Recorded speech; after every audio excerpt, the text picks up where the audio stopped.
अस्सलाम वालेकुम। Unit number 5 physical and chemical changes of matter के थर्ड लेक्चर में आज हम मिक्सिंग ऑफ मटेरियल्स के बारे में पढ़ेंगे। चीज़ों का एक दूसरे में हल होना मिक्सिंग कहलाता है। किस तरह एक मादा दूसरे मादे में हल होता है इसके बारे में हम पढ़ेंगे और कौन कौन से अवामिल हैं जो इस मिक्सिंग में अहम किरदार अदा करते हैं। What do you think happens to sugar if you add 3 tablespoon of sugar to a glass of water and stir it for some time?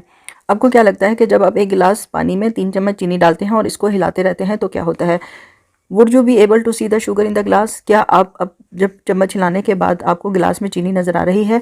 No, sugar disappear as you keep on stirring. जैसे जैसे आप चम्मच हिलाते जाएंगे चीनी आहिस्ता आहिस्ता गायब होती चली जाएगी। It mean sugar dissolve in the water. इसका मतलब है कि चीनी पानी में हल हो गई है। But if you put sand in water do you think it will dissolve? क्या आप सोच सकते हैं कि अगर आप पानी में रेत को मिला दें तो ये भी हल हो जाएगी? No, it would not. ये कभी भी पानी में हल नहीं होगी। It's mean sand will settle down at the bottom of the glass so it is insoluble in water. इसका मतलब है कि रेत पानी में हल नहीं होगी, पानी में नीचे बैठ जाएगी। Therefore we conclude that when sugar is dissolved in water we can no longer see sugar residue behind and we get a solution। इससे हम ये नतीजा अखज़ कर सकते हैं कि क्योंकि चीनी पानी में हल हो जाती है, पानी में गायब हो जाती है, इसीलिए इसके नीचे कोई भी वाक़यात पानी में नीचे नहीं बैठते और ये एक सोल्यूशन बनाती है। अब सोल्यूशन क्या है? दो चीज़ों का मिक्सचर जिसमें एक चीज़ दूसरी में मुकम्मल तौर पर हल हो जाए। But if we mix sand and water sand will not dissolve in water. लेकिन क्योंकि रेत पानी में हल नहीं हुई है ये नीचे बैठ जाएगी। We can not call it a solution because sand is insoluble in water, we call it a mixture. ये जो नई चीज़ बनी है पानी और रेत का मिक्सचर है, ये सोल्यूशन नहीं है, इसको हम मिक्सचर कहेंगे। यहाँ पर हमें दो चीज़ों का फ़र्क पता चल गया कि सोल्यूशन और मिक्सचर में क्या फ़र्क होता है। सोल्यूशन दो चीज़ों का ऐसा अमेज़ा है, ऐसी मिक्सिंग है जिसमें एक चीज़ दूसरे में मुकम्मल तौर पर हल हो जाती है। लेकिन मिक्सचर दो चीज़ों का ऐसा अमेज़ा है, ऐसी मिक्सिंग है जिसमें दोनों चीज़ें अलग अलग आपको नज़र आती हैं, दोनों आपस में मिक्स नहीं होती।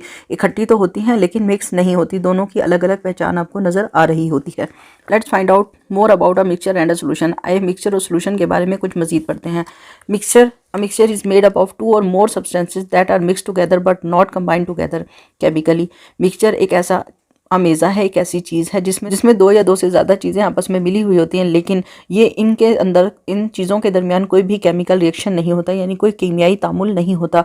वो अलग अलग ही रहती हैं, वो एक दूसरे के साथ कोई भी रिएक्शन नहीं करती। They can be separated into their original form. आप जब चाहें इन चीज़ों को अलग कर सकते हैं। पानी और रेत के मिक्सचर में आप पानी को जब चाहे रेत से अलग कर सकते हैं। Examples are fruit salads, a mixture of sand, water and marbles, a mixture of sand and coins। In mixture की मिसालों में आपका फ्रूट चाट जो आप बनाते हैं, फ्रूट सैलेड बनते हैं, उसमें हर एक फ्रूट के पीसीस को जब चाहे आप अलग कर सकते हैं। रेत पानी और मार्बल के टुकड़ों का मिक्सचर, इसमें जब चाहे आप रेत को, मार्बल के टुकड़ों को और पानी को अलग कर सकते हैं। इसी तरह रेत और सिक्के के मिक्सचर में जब चाहे रेत और सिक्के को अलग किया जा सकता है। Solution is made up of two or more substances that mix together and cannot be distinguished as separate substances। एक solution या एक महलूल दो या दो से ज़्यादा चीज़ों से मिलकर बना हुआ होता है जिसमें तमाम चीज़ें आपस में इस तरह मिक्स होती हैं कि उनको आप अलग से पहचान नहीं सकते। मिसाल के तौर पर आपका लेमन जूस, आप चीनी, पानी और लेमन को मिलाकर जूस बनाते हैं। इस जूस में आप लेमन को, शुगर को या वाटर को अलग से नहीं पहचान सकते। Examples are carbonated water mixed with lemonade and orange juice mixed with water, sugar etcetera. Solution की मिसालों में आपके कार्बोनेटेड ड्रिंक्स हैं, जितने भी पेप्सी, कोला और इस तरह के जो भी मशरूबात हैं वो सब शामिल हैं जिसमें मुख्तलिफ चीज़ों को मिलकर एक मशरूब बनाया गया है। आप उसमें नहीं पहचान सकते कि उसमें कौन कौन से केमिकल्स ऐड किए गए हैं। इसी तरह इनके अंदर लेमन ऐड कर दिया जाए, इस तरह के कार्बोनेटेड वाटर्स में अगर लेमन ऐड कर दिया जाए तो आप नहीं पहचान सकते लेमन को अलग से। ऑरेंज जूस अगर तैयार किया जाए, ऑरेंज जूस में आप कोई और चीज़ अगर मिक्स कर रहे हैं, आप पानी और शुगर ऐड कर रहे हैं, तो आप इसको नहीं पहचान सकते कि पानी कितनी मिकदार में है या कहाँ है और लेमन या शुगर कहाँ है। There are 4 indicators of chemical changes: burning, color change, changes order and bubbles of fizzing। अगर कहीं पर केमिकल चेंजेस हो रही हैं, कीमियाई तब्दीलियां हो रही हैं, तो उसकी 4 निशानियां हैं जिससे आपको ये पता चलेगा कि वाकई इस जगह पर कीमियाई तब्दीली हो रही है या नहीं। कीमियाई तब्दीली के नतीजे में कुछ चीज़ें जलती हैं। अगर कहीं पर कोई जलने का अमल हो रहा है तो इसका मतलब है केमिकल चेंज हो रही है। कलर का चेंज होना भी एक कीमियाई तब्दीली की निशानी है। किसी चीज़ में अगर किसी चीज़ की स्मेल चेंज हो रही है तो ये एक कीमियाई तब्दीली की निशानी है। इसी तरह अगर किसी जगह पर छोटे छोटे बबल्स बन रहे हैं तो ये भी एक कीमियाई तब्दीली की निशानी है। A solution has 2 parts. जब हम कहते हैं कि ये एक सोल्यूशन है तो सोल्यूशन के 2 हिस्से होते हैं, एक सोल्यूट होता है और एक सॉल्वेंट होता है। सोल्यूट क्या है? सोल्यूट वो चीज़ है जो किसी दूसरी चीज़ में शामिल हो रही है, यानी जिसकी मिकदार कम है। जो चीज़ मिकदार में कम है वो एक सोल्यूट है, जो मिकदार में ज़्यादा है वो सॉल्वेंट है। Substance that dissolve are called solute, वो चीज़ जो जिसने हल होना होता है उसे सोल्यूट कहते हैं। Sugar and salt are example of solid solutes, चीनी और नमक ठोस सोल्यूट्स की मिसालें हैं। Ink is an example of liquid solute, स्याही एक माय सोल्यूट की मिसाल है। सॉल्वेंट वो मादा है जिसमें किसी दूसरी चीज़ ने हल होना होता है। A substance, the substance in which a solute dissolves in is called a solvent, वो मादा या वो मटेरियल जिसमें सोल्यूट ने हल होना है उसे सॉल्वेंट कहते हैं। Do you know water is a universal solvent, पानी एक कुदरती सॉल्वेंट है जो कि हर एक चीज़ को अपने अंदर हल कर लेता है। It has the ability to dissolve a maximum number of solute, सबसे ज़्यादा सोल्यूट पानी में हल होते हैं, सबसे ज़्यादा चीज़ें पानी में हल होती हैं। कंसंट्रेशन ऑफ अ सोल्यूशन, किसी भी महलूल या सोल्यूशन के अंदर सोल्यूट और सॉल्वेंट की मिकदार कितनी है ये उसकी कंसंट्रेशन कहलाती है। Let's make a simple solution of different concentration by adding different amount of sugar in a given amount of water, एक मखसूस मिकदार में पानी में मुख्तलिफ मिकदार में चीनी डालें, किसी महलूल में ज़्यादा डालें, किसी में कम डालें, तो इस तरह आप मुख्तलिफ कंसंट्रेशन का महलूल तैयार कर सकते हैं। Concentration refers to the amount of solute added to water और any other liquid to make a solution. Concentration से मुराद ये है कि आप किसी भी सॉल्वेंट में, पानी में या किसी और चीज़ में सोल्यूट की कितनी मिकदार मिलाते हैं, ये और कितनी मिकदार मिलाने से आप एक सोल्यूशन तैयार करते हैं, ये उस सोल्यूशन की कंसंट्रेशन है। A solution having less solute in comparison to the other solution will be a weak concentration solution while the other will be a strong concentration solution।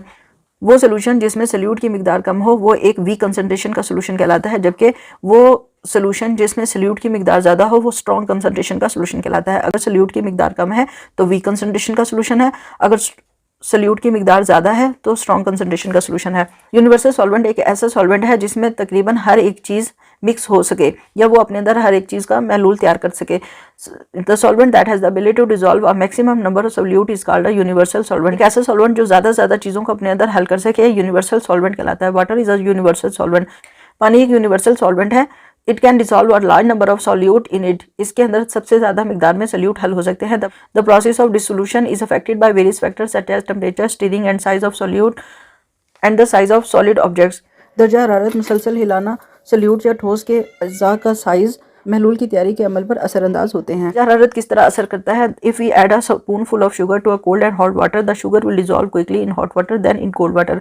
अगर आप एक चम्मच चीनी को ठंडे पानी में भी डालें और एक चम्मच चीनी को गर्म पानी में डालें तो आप देखेंगे कि चीनी ठंडे पानी की निस्बत गर्म पानी में जल्दी हल हो जाएगी। The higher the temperature the greater will be the dissolution rate of a substance in a water, जितना ज़्यादा दर्जा हरारत बढ़ेगा उतना ज़्यादा चीज़ें पानी में जल्दी हल होंगी। स्टीरिंग, मुसलसल हिलाना, steering speed up the process of dissolving a substance in a given amount of water. अगर एक मखसूस मिकदार में पानी में आप किसी चीज़ को हल करना चाहते हैं तो हल करने के दौरान अगर आप उसको मुसलसल किसी चीज़ से हिलाएं, पानी को हिलाएं, तो ये जल्दी अपने अंदर चीज़ों को हल कर लेगा। If we add salt to water and wait for it dissolve it will take a long time, अगर हम पानी में नमक को मिलाएं और उसका हल होने का इंतजार करें तो बहुत लंबा अरसा लग जाएगा। However as soon as we start stirring it will start dissolving, जैसे जैसे हम पानी को चम्मच की मदद से हिलाना शुरू करते हैं तो इसमें नमक जल्द अज जल्द हल हो जाता है।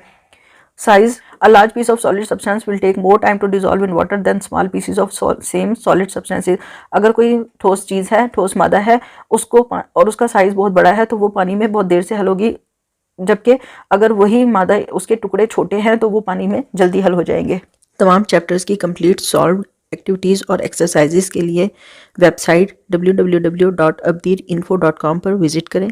किसी भी क्लास के साइंस या बायोलॉजी के लेक्चर्स हासिल करने के लिए चैनल को सब्सक्राइब करें और कमेंट बॉक्स में डिमांड लिखकर मैसेज करें।